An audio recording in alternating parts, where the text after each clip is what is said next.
So let's go ahead and go in with what's going on with Ukraine. Looks like there was another strike. Breaking overnight, Russia launches a large-scale aerial assault on Ukraine's capital. Hundreds of drones from all directions attacking Kyiv. You see in the video just some of those explosions. Ukraine's president said more than 400 drones and at least 18 missiles struck.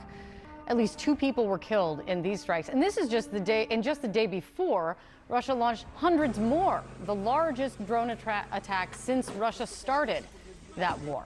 This comes as President Trump is suggesting now that he has reached his limit with Russian President Putin. We get a lot of bull thrown at us by Putin, for you want to know the truth. He's very nice all the time, but it turns out to be meaningless. And joining us right now is the former Vice President of the United States, Mike Pence. Thank you for being here. Mike Pence, bruh. This nigga. The biggest betrayer ever, a.k.a. the Captain Rhino himself. Rhino, a.k.a. stands for Republican in name only. Mike Pence, holy. This nigga. Bro.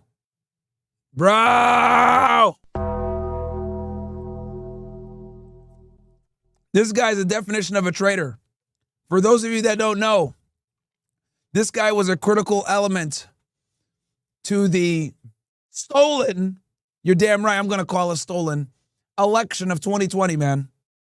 Thanks for having me on, Kate. I really appreciate it. Can I also say, I just am grateful for CNN's consistent coverage of the tragedy in This was Trump's vice president on his first term.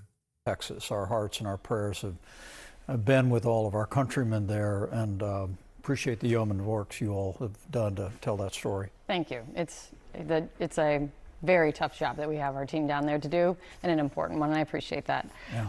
On Ukraine, I know this is something that you've cared so deeply about. Mm-hmm. At one point, President Trump... Oh, yeah, I forgot to mention this. Mike Pence, huge supporter of giving Ukraine weapons and money and support. Huge supporter. I wonder why. Accused Ukraine of starting the war. We don't even need to quote the Time magazine article again. And now he's calling... Well, here's the thing. If you want to go ahead and call Ukraine what it really is, which is a NATO proxy, then yes, they did start the war. And we know that because they kept trying to join NATO, and that was one of Putin's big red lines. So, yeah, dude, like, they kind of did start the war by doing that. Hey, shout out to Brett. Brett's in the chat, by the way. Guys, if you guys, merch store, merch is up, guys. Merch is live. MGX, it's MyronGainesX.store is the website. Pinned in it's in the description below as well. Putin BS. Yo, Brett, do you have are you a mod? Brett, let me know if you're a mod. You should be a mod on Rumble. I think you are. You have seen up close President Trump's sympathies towards Putin over the years. Do you believe that he has fundamentally shifted his view on the Russian president, or could Trump be one happy phone call away from blaming Zelensky again? Well, my hope is that the president's starting to recognize that Vladimir Putin doesn't want peace. Vladimir Putin wants Ukraine. And again and again, President Zelensky, who I came to know during my time as vice president, has made it clear he's prepared for a ceasefire. He's prepared to negotiate a lasting peace in the region. While we saw again just last night, a barrage of merciless attacks on civilian populations, and I welcome the president's decision to reverse a decision somewhere out of the Pentagon that suspended aid to Ukraine. You look back at our administration, Kate, and we were the first administration to provide lethal aid to Ukraine. Remember, Barack Obama only provided, military meals and blankets. We came in and gave them the kind of Stinger missiles and resources that I think prevented Vladimir Putin from invading Ukraine during our 4 years in office. And then it literally in the aftermath of the Biden administration's disastrous withdrawal from Afghanistan, I think Putin was emboldened. He rolled across the border. He's made no secret of his ambitions. And while I had concerns and expressed them in those first times. Well, you know, I find it interesting how he's not telling you guys the full story. The reality is, man, is that we have been, this war didn't start in 2022. This war started back in 2014, where we were involved in a coup, aka a color revolution, overthrowing their government and basically installing the Zelensky regime. And the reason for that is because Zelensky is far more pro-West, right? And it's all about spheres of influence. And as you guys know, if you look at Ukraine on a map, I know we don't cover Ukraine as much, but I do kind of want to start to cover Ukraine more, chat. The conflict in Ukraine.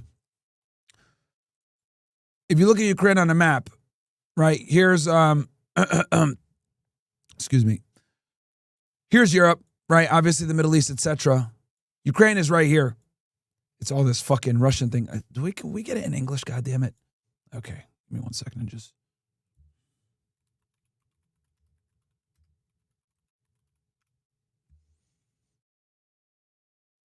Well, either way, it's basically right there on Russia's border, right? It's right there on Russia's border. And the problem is that as NATO's expanded, right, the North Atlantic Treaty Organization, whatever the fuck, basically all these first world countries working together, as NATO's expanded, right, getting closer and closer to Moscow, that's created a problem for Russia's national security. And we've been doing this for 20 to 30 years. There's a really good book on this. It's called Provoked by Scott Horton, right? Right here. How Washington started the new Cold War. The new Cold War with Russia and the catastrophe in Ukraine. This book came out like literally last year. And he goes over all the detail as to how we basically provoked what the fuck is going on right now. And on top of that, let's be honest, we're able to test out our weapons. We're able to test out our capabilities by using Ukrainian soldiers almost as like useful idiots and pawns in our greater scheme to see how strong Russia really is. So, yes, we are supporting them and giving them a lot of weapons, but we are also collecting an enormous amount of intel from a military perspective. And this book talks about how we've been getting closer and closer to Moscow and how that's created problems, right? And to give you guys kind of a functional equivalence, you guys understand where I'm coming from here. If China decided to enter Mexico, right, and set up a military base there or a military presence there, we would go in there immediately and get China the fuck up out of there, right? We would invade Mexico and get them out of here. That's essentially what happened with Russia-Ukraine. Same exact thing almost, to give you guys a functional equivalent. 100 days about the president's kind of ongoing hope and desire for a negotiated settlement. I welcome his decisions this week and his rhetoric. And I think what may have changed is that some of the isolationist voices in and around this administration that recently condemned the president's correct and courageous decision to launch a military assault against Iran. I think they may have lost some of their footing with the president. I mean, by leveling criticism in our effort to ensure that Iran could never obtain a usable nuclear weapon, I think some of those isolationist voices may have literally lost some credibility with the president.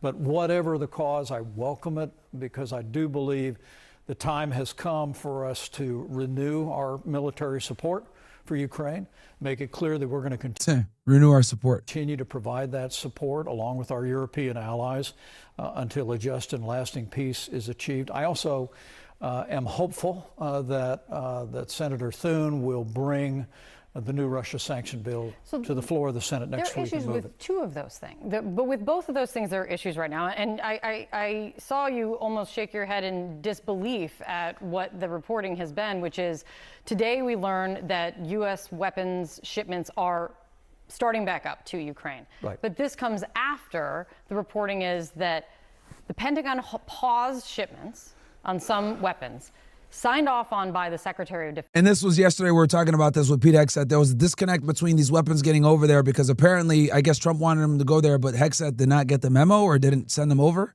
defense without the knowledge, without informing the president of the United States. The idea that a decision that big was made without getting the approval of or even informing the president of the United States, does that make any sense to you? Well, look, when you've served at the level I've served at, it's a big government, and a lot of people in your agencies and in departments are making decisions all the time, but that one was troubling to me. And my bet is it's very troubling to the president. My expectation is that he'll get to the bottom of it. He will find out who initiated that decision. But the most important thing is that he reversed it and made it clear in a phone call with President Zelensky last Friday that the support's going to continue to come. Now, I will say, and I say respectfully to the president, if he's looking on, this isn't just about defensive weapons. Right. We've got to continue to provide President Zelensky and the Ukrainian military with the offensive capability as well as the kind of support against aerial assaults that'll allow them to achieve a real peace. Sorry, Mr. President. This isn't the first problem at the Pentagon that has come out under the leadership of Pete Hegseth. Tom Tillis is suggesting CNN hates Pete Hegseth because he says that women shouldn't be in the military. Obviously, he's had his troubles with womanizing. He's had his troubles with alcohol. He used to be a contributor over at Fox. So Pete Hegseth is another big op for CNN. he's questioning Bro, I'm telling you, bro, it's like news wars with these channels. His support for his confirmation. Do you think Pete Hegseth is up for this job? Yeah, I saw Senator Tillis's criticism, and I don't think it's fair. Okay. Look, I've known Pete Hegseth a long time. He's someone who's worn the uniform. As you know, I've got a couple in our immediate family that are currently serving in the armed forces of this country. And I got to tell you, I'm very encouraged overall with the president's leadership and his team at the Pentagon. I think General Kane had demonstrated his extraordinary capabilities with the success of that mission over Iran. Our airmen did an incredible job after the president made that courageous decision to launch U.S. forces. I think the launching efforts earlier this year that caused the Houthis to stand down on what had been years of attacks against U.S. military vessels in the region. And probably the most hopeful thing, I would say, and I credit first the president, but also the Secretary of Defense and his entire team, is recruitment is up. I mean, we had fallen behind in every branch in the service in meeting recruitment goals at the end of the Biden administration. And now this is the first time that they've had record high people enlisting in. So they have revitalized some level of patriotism. So that does deserve, some acknowledgement for sure. I'm told that we're exceeding goals in every branch of our armed forces, and so all of that is welcome news, positive. You also mentioned sanctions. Thune's talking about bringing it forward, but has said he's not going to bring forward this big sanctions bill pushed by Graham and Blumenthal, and has 80 co-sponsors. I mean, nothing has 80 co-sponsors in this kind of bipartisanship anymore in Washington. But he won't do it unless Trump signs off. And Trump is not a yes yet. Is there any good reason in your mind to not be moving forward with this sanctions bill right away? Well, my hope is the president make it clear. Well, they're trying to use it as a negotiation tool, And also, let's be honest, man, sanctions are not as effective as they used to be, especially with Russia. Russia has basically insulated itself and put itself in a position where sanctions are not going to create that much pain. They learned their lesson back in 2014 when Obama sanctioned them with the whole conflict in Crimea, etc. So they learned their lesson. They bought gold. They, turned up their ability to create natural resources. They kind of insulated their economy to not depend so much on partners and trading. So they knew this shit was coming, bro. So sanctions do not hurt them as much. I think it was last year or the year before, Russia ended up getting like the 5th strongest economy in the world, despite sanctions. That he wants that bill on his desk. He keeps saying, yes, maybe, no, I don't need it yet. He suggested to advisors he thinks it won't deter. Yeah, but, yes, I spoke. It won't. That's why. Exactly. Falcon punch. Yes, it will not deter him. That is the whole point. Russia has made themselves fucking sanction proof because they've been planning to attack Ukraine for a while. Trump fluently for 4 years. So decipher, please. So when he said, when I saw him the Because if he sanctions them, all it's going to do is it's going to piss Russia off and make them less amenable to come to the table and negotiate. Oh, you're going to sanction us? Fuck you. And it doesn't even do the desired effect. Yeah, it'll hurt them a little bit, but it's not going to affect them that much. other day say that he's strongly looking at it. I know what that means. And I saw Senator Graham actually put out on social media that he talked to the president, and the president wanted them to move the bill. So you think it means? Well, my hope is that the president will understand the value of the Senate acting, and they can put that on his desk, and it has broad waiver authority in it.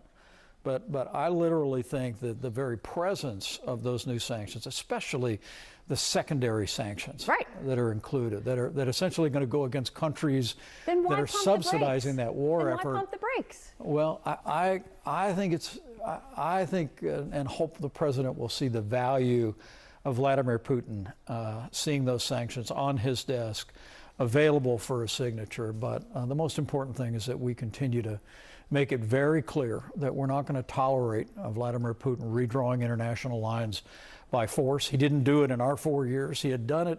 It's important to remember Russian forces had crossed a border in Europe broadly under the Bush administration, under the Obama administration in Crimea, and of course under the Biden administration. But under our administration, we built up our military. We unleashed our armed forces to take down the ISIS caliphate. We even took down the leader of the Iran Revolutionary Guard, Qasem Soleimani.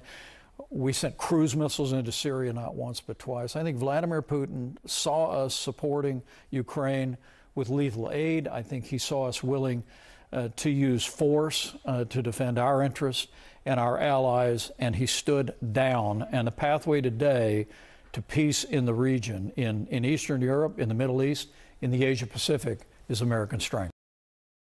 Yeah, more neocons crap. Okay, so Rubio, let's see what he's got. Okay, so we just met with the foreign minister. Let's see. Let's see what Rubio's got to say, actually. Mr. Secretary. As you guys know, he's a Secretary of State, deals with foreign relations. This came out 8 hours ago. He met with the Russian foreign minister. Russia has launched its most massive attacks in the last 3 days, and you of course saw your counterpart today. Are you willing now to put stronger sanctions on Russia?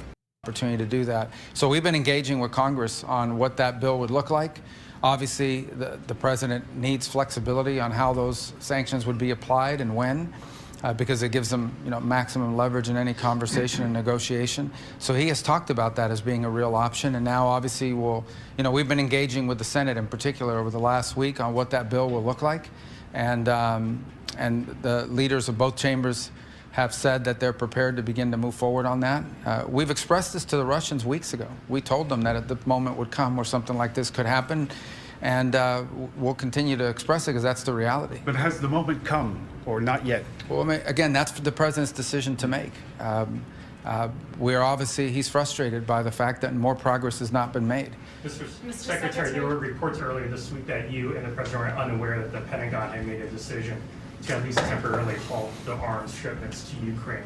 What's your take on that decision by the Pentagon, and what is your general take? Well, I think that decision's been, that decision unfortunately was mischaracterized. It was a pause pending review on a handful of specific type munitions. That, frankly, is something that is logical that you would do, especially after an extended engagement that we saw both in defense of Israel and in defense of our own bases. And so it was a very limited review of certain types of munitions to ensure that we had sufficient stockpiles. And it's typical when you do these reviews that there's a short-term pause, because if, in fact, the review comes back that you have a shortage, you can't pull it back once it's been sent. But generally speaking, aid to Ukraine continues along the schedule that Congress appropriated. Which types were paused?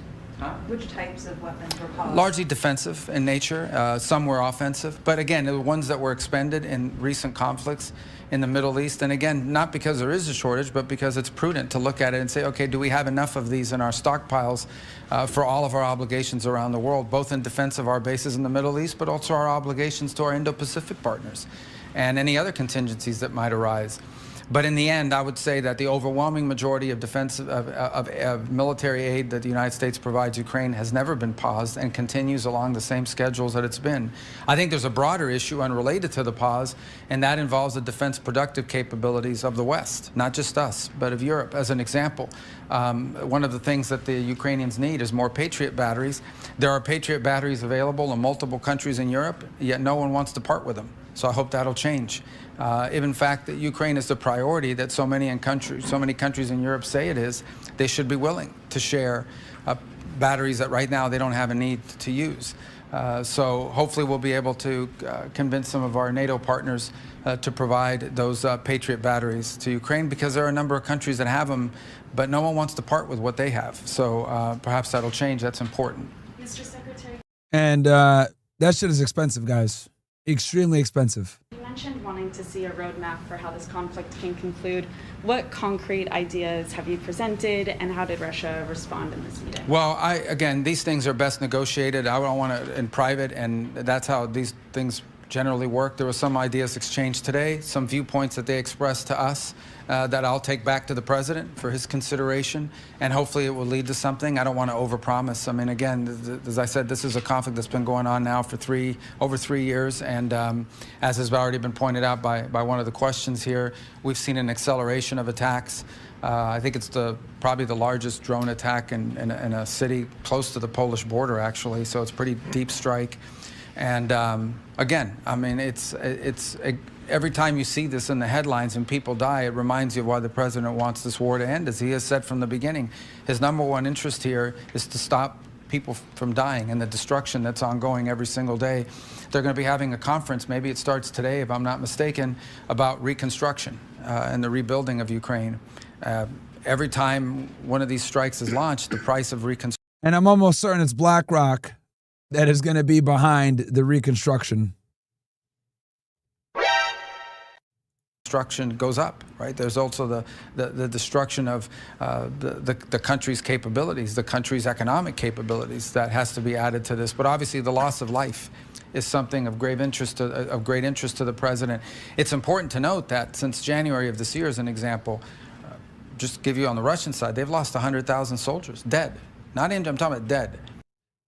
Okay, so, you know, and here's the thing when it comes to war, they don't like to disclose how many people they've lost. So this is like the first time in a while that I've seen like an actual official give a concrete number. Just to give you on the Russian side, they've lost 100,000 soldiers, dead. Now, I think on the Ukrainian side, they've lost like 1 million. Somewhere between 500,000 to 1 million on the Ukraine side. Not injured, I'm talking about dead. And on the Ukrainian side, the numbers are less, but still very significant. That's not true. Come on, dude. Come on, Marco Rubio. Come on, bro. Don't be like the fucking Biden administration lying about the fucking casualties on the Ukraine side so that we can go ahead and continue justifying this war, bro. Come on, man. Way more than 100,000 have died on the Ukrainian side, bro. Come on, man. Marco Rubio, Jew, and the rest of us, huh? God damn. This nigga cap. And so that's, the president doesn't like wars. He thinks wars are a waste of money and a waste of lives, and he wants them to end. And he's going to do everything he can within his power to end. Come on, bro. Bro said less than that. Come on, man. I can't believe he actually said that shit on television. Significant. Not injured, I'm talking about dead. Just to give you on the, it's important to note that since January of this year, as an example, just to give you on the Russian side. Okay, since January of this side. January of this year. Okay. January of this year is what he's saying. So now we got a little bit of context. They've lost 100,000 soldiers, dead. Not injured, I'm talking about dead. And on so they've lost 100,000 in 6 months, roughly. The Ukrainian side, the numbers are less, but still. I don't buy that. I don't buy that. Less Ukrainians have died in the past 6 months. Very significant. And so that's, the president doesn't like wars. He thinks wars are a waste of money and a waste of lives. and he wants them to end. And he's going to do everything he can within his power to end this war and any other war he has a chance to end, as you've seen in the past. And so we're going to continue to work at it. We understand that these things take time and patience, but obviously we're also frustrated that more progress has not been made. And hopefully based on today. All right, I'd say in total, 3 million Ukrainians and 500,000 soldiers since it began. 3 million is high. 3 million Ukrainian soldiers dead is high. When I've talked with Scott Ritter, he's estimated somewhere between 500 to 1 million Ukrainians dead. Today and in the days to come, we'll have more clarity about what exactly the Russian position and priorities are in this regard, and can begin to make some progress. But it's, it's been difficult, as you've seen. China's been supporting Russia. Will you meet with your Chinese counterpart here this week to speak to him about that? Yeah, I think we're working on that. Maybe we'll meet, and obviously we'll talk about it. I think the Chinese clearly have been supportive of the Russian effort, and I think that generally they've been willing to help them as much as they can without getting caught. But people in Europe and other parts of the world have noticed. But in the end, this peace, if it's possible and doable, will happen between Ukraine and Russia, and we're willing to do whatever we can to help bring it to an end. Can I ask an ASEAN question? A what? An ASEAN question. Yeah, of course. That's why we're here, right? Can I ask you one more quick question on Russia? Just these ideas that were put on the table today, would you characterize them as new ideas from the Russian side that the Trump administration had not heard before? Yes. Well, I think maybe, yes. I think it's a new and a different approach. Again, I wouldn't characterize it as something that guarantees a peace, but it's a concept that, we'll take back to the president today and here as soon as I finish with you.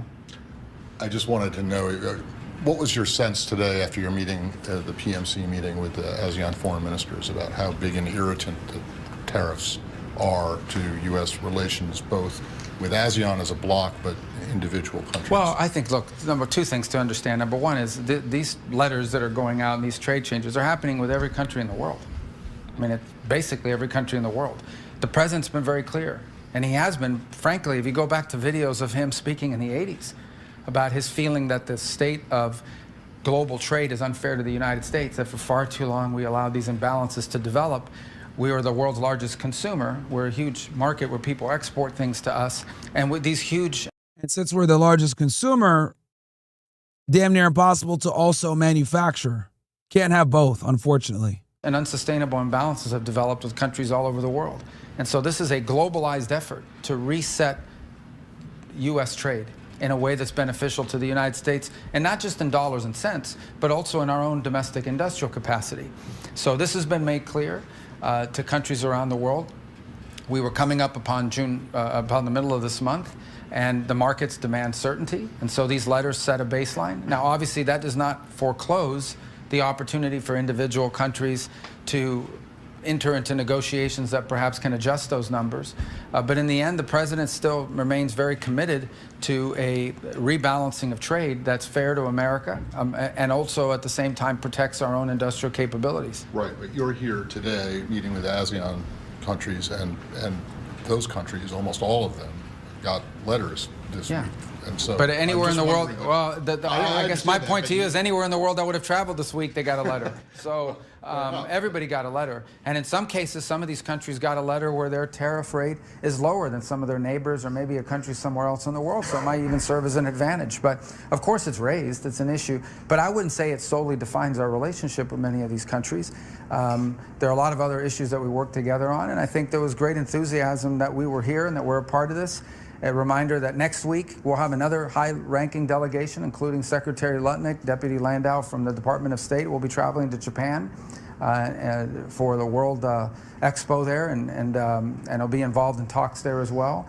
My very first meeting, I don't know if you know this, but when I was sworn in, I went to the State Department, I gave a speech on these steps, and then my first meeting right out of the box was with Japan, South Korea, and India. And we've repeated that meeting numerous times since then with that group and attention to others. We have a running internal joke with my counterpart from Japan. I have literally now seen him about 8 to 12 times. And our joke is that we see each other more than we see our own families. And so these engagements are very important to us, and we're going to continue to stay very committed, because this, as I said to all of our partners, that this notion or idea that the United States would ever be distracted by the Indo-Pacific or even Southeast Asia is impossible. You can't be, maybe it doesn't always, wars get more attention, but it's impossible to not be focused. This is where much of the story of the 21st century is going to be written. This is where 2/3 of economic growth is going to happen over the next 25 or 30 years. And many of the countries in South. And this is why we got to get the fuck out the Middle East. But this is why they're actually trying to prop Israel up to become the hegemony in the Middle East, so that they can go ahead and focus on the Indo-Pacific, like he's discussing, aka namely China. Southeast Asia, not only are they some of the youngest countries in the world, but they're about to see an enormous expansion of their labor markets, their labor pool, number of workers. This is a historic, once-in-a-generation opportunity, not just for these countries to revolutionize themselves from an economic standpoint, but further strengthen our relationship. We have over 6,000 American companies that have invested heavily in these economies over the last 20 or 30 years. We're not abandoning those relationships. On the contrary, we want to strengthen and build upon them. And there are a bunch of other issues, and certainly trade is part of it. But there are a lot of other issues that we work together on, and we continue to highly prioritize that. The story of the 21st century will be written in the Indo-Pacific. And the countries represented here today, along with others that have joined to be a part of this, represent some of not just important markets, some of the most important partners we have in the world. Last question. This is obviously a very quick trip. Do you intend to come back to Asia or the Southeast Asian area on a longer trip sometime in the future, near future? Sure, absolutely. This was a great trip because we got to see 12, 13, 14, 15 countries that are all here. So these forums, there'll be a leaders forum here in October, which we look forward to being a part of it. We've also engaged with many of our colleagues here at different forums. Many of them, for example, not just at the G7 foreign ministers, they also attended on the sidelines of NATO at the foreign minister level and also at the leaders level. So we'll continue to engage with the region, both in Washington and other places around the world, and in our return travel here. So we'll be back in addition, and it's not just me. The Secretary of Defense has been out here. The Deputy Secretary of State will be here next week. So we'll look for other opportunities. Obviously, the Leaders Forum will be here in October as well. So we'll be here, we'll be engaged as we do every single day. Secretary, there's a review right now by the administration of the AUKUS deal that the last administration forged, and I think that raises some questions among Asia-Pacific allies and partners about the U.S. defense commitment here in Asia.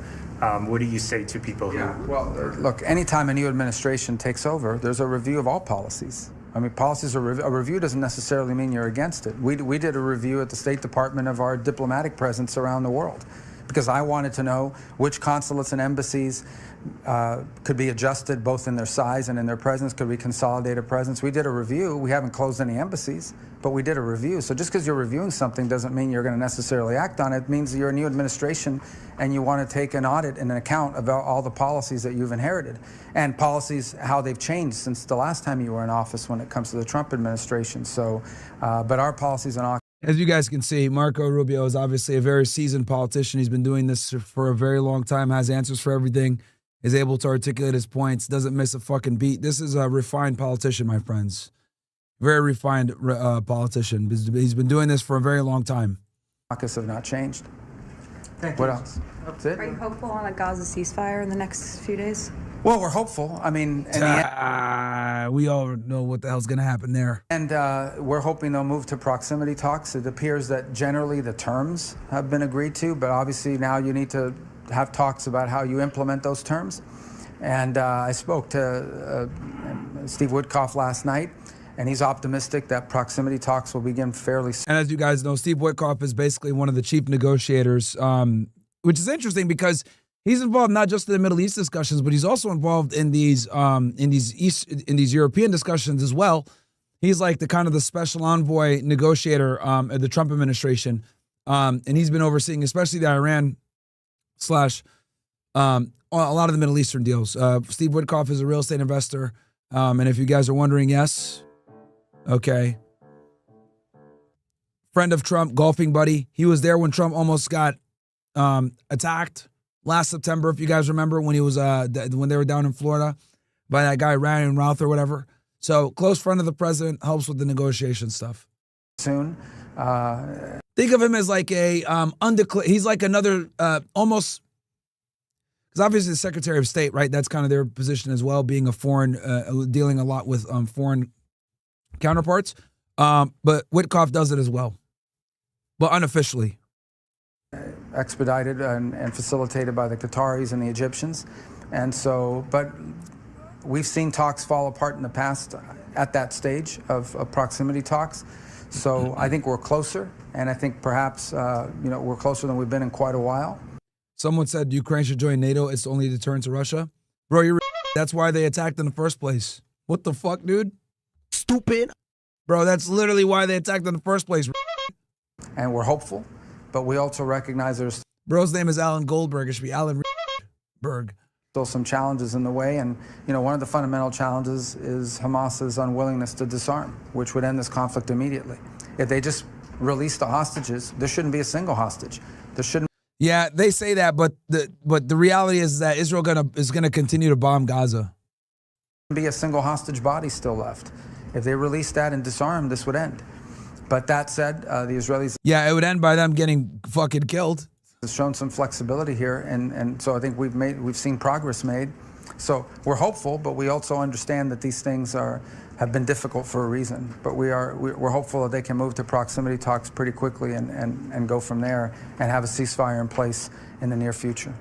Are there any sticking points from the Israeli side, such as on aid or the withdrawal of Israeli troops? Where does that stand? Well, the sticking point would be on the Hamas side. I mean, Hamas basically wants Israel to withdraw completely and allow them to go back to being Hamas. Obviously, the Israelis aren't going to agree to that. I think the easiest way to end this, that's not what the agreement is, but the easiest way to end this is for all the hostages to be released and for Hamas to disarm.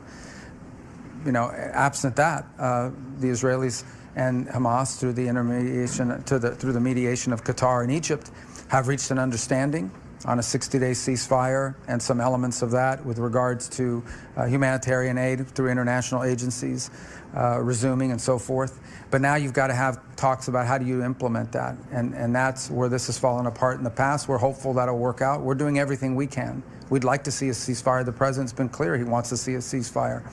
And we've invested a lot of time and energy. I know Steve Witkoff works hours every single day on this topic alone. So we've invested a lot of time into that. We'd like to see it happen. Okay? All right. AI impersonator review, anything you can say about who was behind that? No, I mean, anybody, it could happen to anybody. I mean, everybody, especially if you're a public figure, they just got to get enough, like they could take the interview out of here today and change it around. So, but, as soon as I found out about it last week, I referred it to the FBI, diplomatic security, and others. It won't be the last time you see me or others, for that matter. Maybe some of you will be impersonated. But it's just a reality of this AI technology that's going on, and it's a real threat. How did you find out? Oh, somebody called me. It was a senator that called me and said, "Hey, did you just try to reach me?" And actually sent me a voice recording. It doesn't really sound like me. If you fell for that call, but maybe there was a better one that I didn't see, but. That's some crazy shit going on.